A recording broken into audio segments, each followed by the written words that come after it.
Good afternoon, I'm Lee Anderson. A Bend man running a spa in Sisters has been arrested. Michael Boyle faces several charges, including illegally giving massages. Noah Chast spoke to sheriff's deputies and a few nearby businesses. Noah, what are they saying? Lee, they tell me Boyle is the only employee at the spa. He co-owned the business with a licensed massage therapist when it opened in 2016, but that person left the store a few years ago. Some of the people I spoke to said they thought Boyle was shady, but not that something this serious could be going on. Shocking and very, it's hurtful.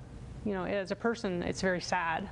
Deanna Brainerd is part owner of Culver Cabin Interiors, a neighboring business of the Hop in the Spa in Sisters.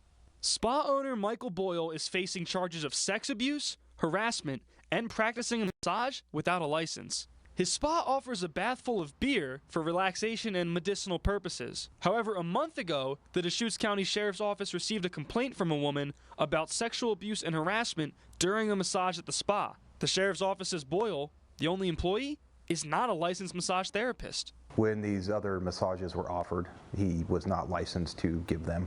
The hoppiest place on earth is closed and blocked off right now. And while some people online have posted good reviews, and I even spoke to a woman saying she had a wonderful time here, the surrounding businesses are, well, they're shocked but not surprised. I can say I'm not surprised just because knowing the gentleman and his shady business practices. Brainerd, along with a few other businesses that chose to speak off camera, feel there is something untrustworthy about Boyle.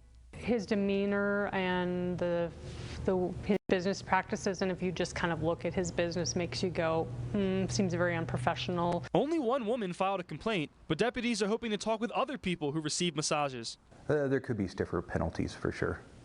And that's one thing we are wondering is if anyone else had gone there and received a massage. Brainerd is heartbroken for the victims, but is upset at the stain this puts on the city of Sisters. Everybody that I know in this town has a passion for Sister, and we treat people with value and with respect, and to have that happen is horrendous. I mean, I'm very wound up about it.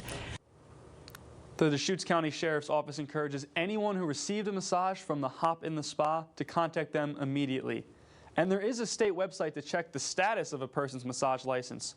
We'll have that link in the web version of this story.